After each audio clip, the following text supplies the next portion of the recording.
अस्सलाम वालेकुम स्टूडेंट्स, आप उम्मीद है ठीक ठाक होंगे। और आज की एक और वीडियो जैसे हमेशा आपके साथ शेयर कर रहे हैं। और जैसा कि आप देख रहे हैं टाइटल के ऊपर C++ प्रोग्रामिंग लैंग्वेज और कोडिंग वाली असाइनमेंट भी कह सकते हैं कि जिसमें कोडिंग होगी। और स्पेशली ये सब्जेक्ट कौन से हो सकते हैं, CS201, 301, इस तरह और बहुत सारे सब्जेक्ट हो सकते हैं। और P से मैंने मुराद ये लिखा है जो प्रैक्टिकल वाले सब्जेक्ट्स हैं या वैसे असाइनमेंट्स हैं जिनमें आपको पता है कि कोडिंग की जाती है और फिर उसकी असाइनमेंट्स जमा कराई जाती है। ये subject BScs, BSIT, BS software engineering और ADPCS, इसके अलावा MCS, MIT की डिग्रीज़ में आ सकती हैं। तो अब मैं आपको भी बताता हूँ कि आपने इस तरह की जो असाइनमेंट्स हैं उनको जमा कैसे कराना है, कौन से सॉफ्टवेयर आपके लिए ज़रूरी हैं कि आपके वो लैपटॉप या कंप्यूटर में इंस्टॉल हों, और उसके बाद फिर आपने कौन सी फॉर्मेट में जमा करानी है। तो चलें ये सारी बातें आज इस वीडियो में। उससे पहले आप जाते आगे वीडियो में बढ़ने से पहले हमारे चैनल को सब्सक्राइब कर लें अगर आपने अभी तक नहीं किया हुआ है, पहली दफ़ा देख रहे हैं हमारी वीडियो को।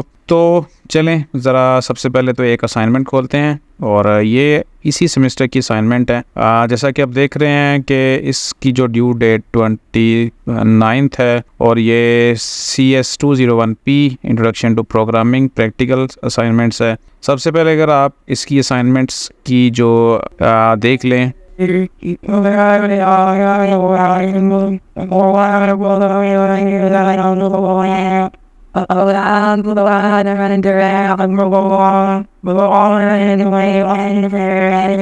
इसके लिए जो ज़रूरी सॉफ्टवेयर हैं वो मैं आपको बता देता हूँ। डेव C++ में होती है और हम यहाँ से कंटिन्यू करते हैं। इंस्ट्रक्शन सबसे पहले पढ़ लेते हैं।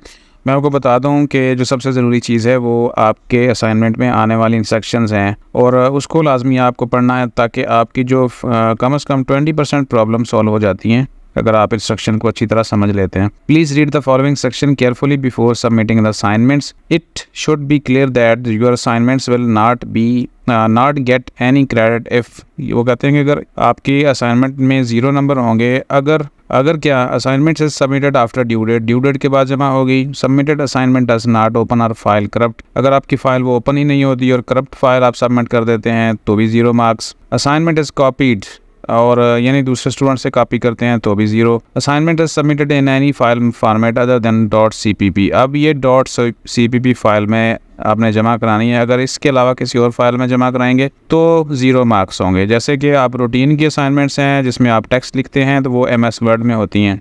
रिकमेंडेड टूल फॉर डेवलपमेंट, तो इसके लिए आपने डेव C++ इंस्टॉल करना है अपने सिस्टम में। और इस असाइनमेंट का मकसद आपको लूप चलाना आ जाए, फंक्शन आपको क्रिएट करने आ जाएं और इसके अलावा आगे आ जाएं। तो वो यहाँ पे कह रहे हैं कि आपकी जो फाइल है वो .cpp फार्मेट में जमा होनी चाहिए। इसके अलावा किसी भी दूसरी फार्मेट में, जैसे आप इमेज बना लेते हैं, PDF आ जाता है, डॉक्स फाइल या docx फाइल आ जाती है, तो ये बिल्कुल भी आप नहीं जमा करवाएंगे। तो अगर कोई मसला है तो फिर आप इस ईमेल के ऊपर पूछ सकते हैं अपने इंस्ट्रक्टर से।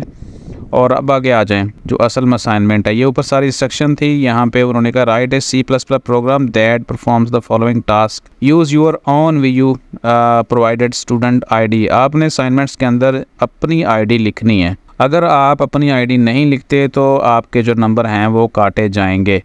अच्छा जी, जो अपने प्रोग्राम लिखना है वो क्या करे, उसमें मंदरजा झेल जो है ना वो फंक्शंस होने चाहिए।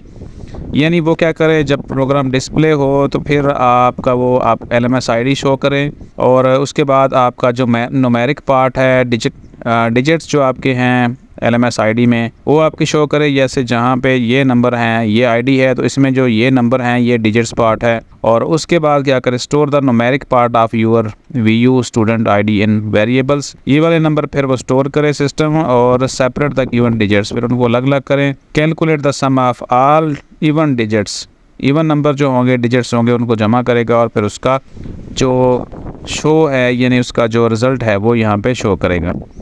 तो जब आप ये प्रोग्राम रन करेंगे तो फिर उसका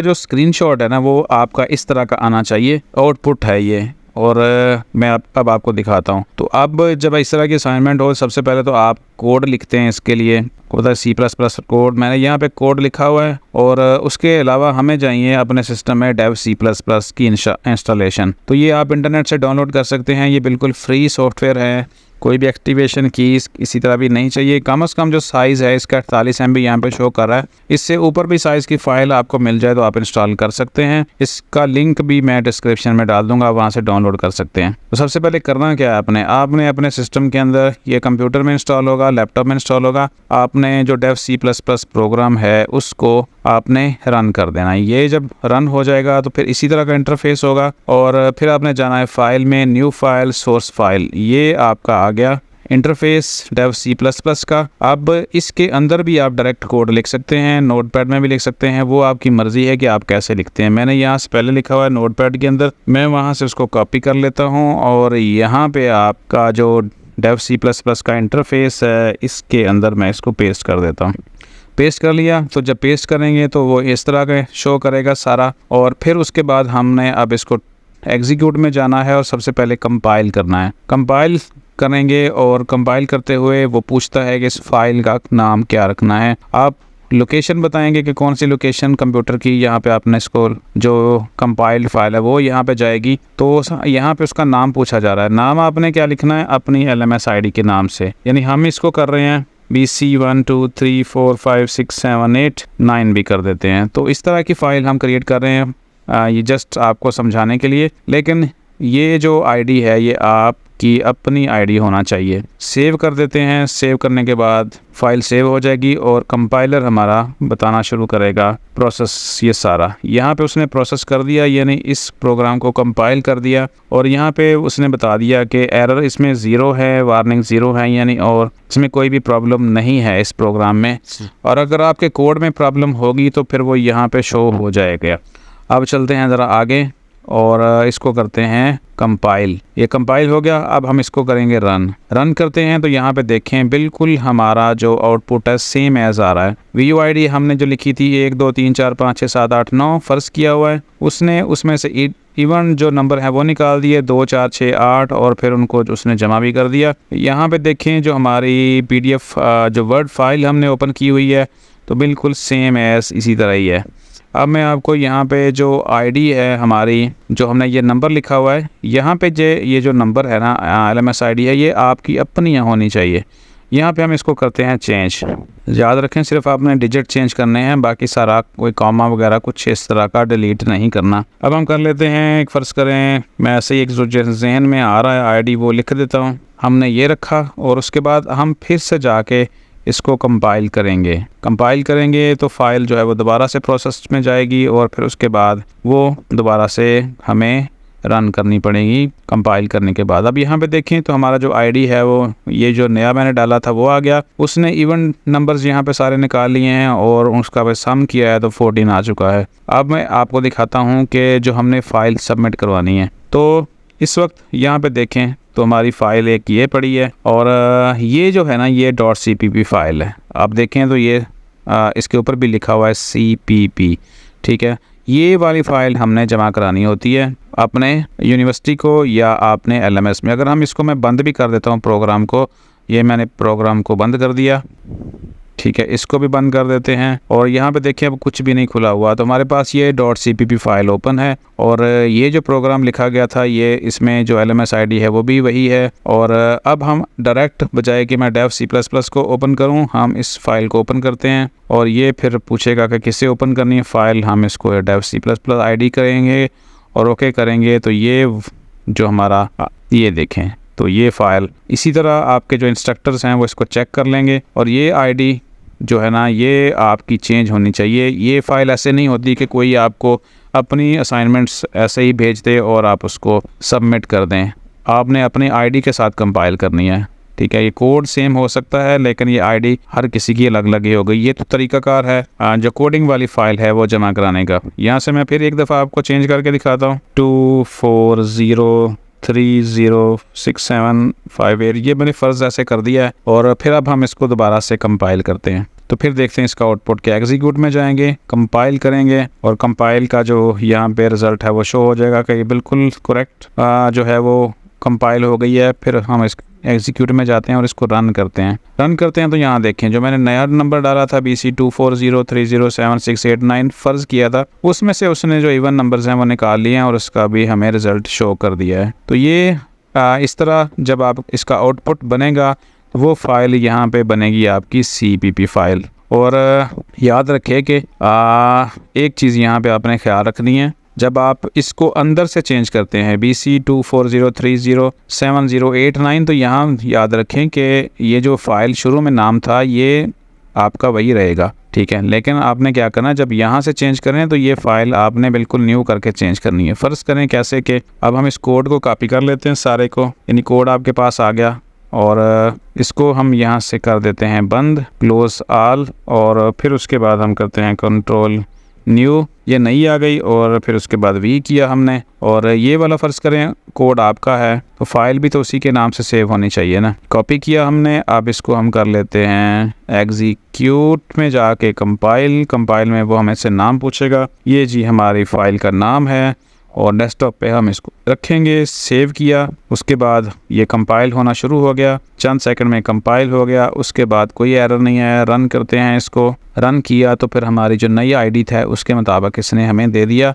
और ऊपर देखें तो जो हमारी फ़ाइल का नाम है वो भी बिल्कुल वही है जो उसके अंदर है। ये आपने ख्याल रखना है, जो फ़ाइल के अंदर आउटपुट शो हो रहा है वो ही बार उसकी फ़ाइल का नाम होना चाहिए। दूसरे लफ्ज़ों में मैं आपको दिखाता हूँ, ये वाली फ़ाइल, ठीक है, ये पहले हमने बनाई थी 1 2 3 4 5 वाली, अब इनको डिलीट कर देता हूँ। और ये वाली फ़ाइल देखें तो इसका जो है BC24030789, ठीक है, ये हमने जो है ना बनाई है अभी। और देखें तो यही है अंदर, यही इसके बाहर, और यही हमारी .cpp फ़ाइल सेम एज़ एक सारी चीज़ें बन गई हैं। तो ये याद रखें कि इस तरह आपने करना है, ऐसे बिल्कुल ना हो कि आपकी जो फ़ाइल है आप इसको रीनेम करके कर लें। और जब आपको बताया कि रीनेम करेंगे इसको, फ़र्ज़ करें मैं आपको करके दिखाता हूँ, ये 9 की जगह पे मैं 0 डाल देता हूँ और फिर मैं देखता हूँ, आपको दिखाता हूँ कि क्या होता है इसका, ठीक है। इसको भी बंद कर देते हैं, ID को भी अपने, और सब कुछ बंद हो गया। हमारा जो DevC++ है, अब हमने इसको रीनेम करके 9 की जगह पे 0 कर दिया था। अब हम इसको ओपन करते हैं, क्या जो अंदर है सेटअप इसका वो भी 0 हुआ है या नहीं। यहाँ पे देखें ये 0, ठीक है, नाम तो फ़ाइल का चेंज हो गया, ये फ़ाइल का नाम 0 हो गया, लेकिन अंदर से तो वही चेंज नहीं हुआ ना।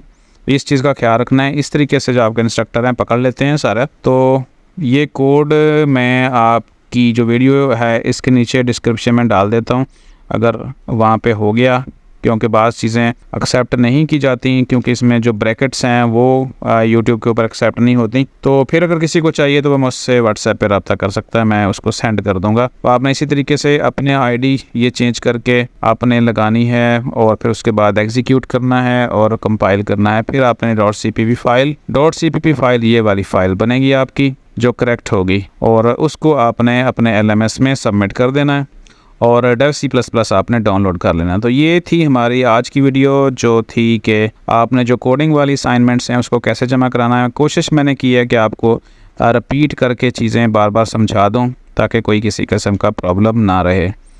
तो चलते हैं, आप वीडियो को ख़त्म करते हैं और अगली वीडियो हमारी होगी कि ईजी पैसा से आपने अपनी फ़ीस कैसे जमा करानी है। तो देखते रहिए वीयू खानपुर चैनल, ज़्यादा से ज़्यादा सब्सक्राइब कर लें अगर नहीं किया हुआ तो। अल्लाह हाफ़िज़।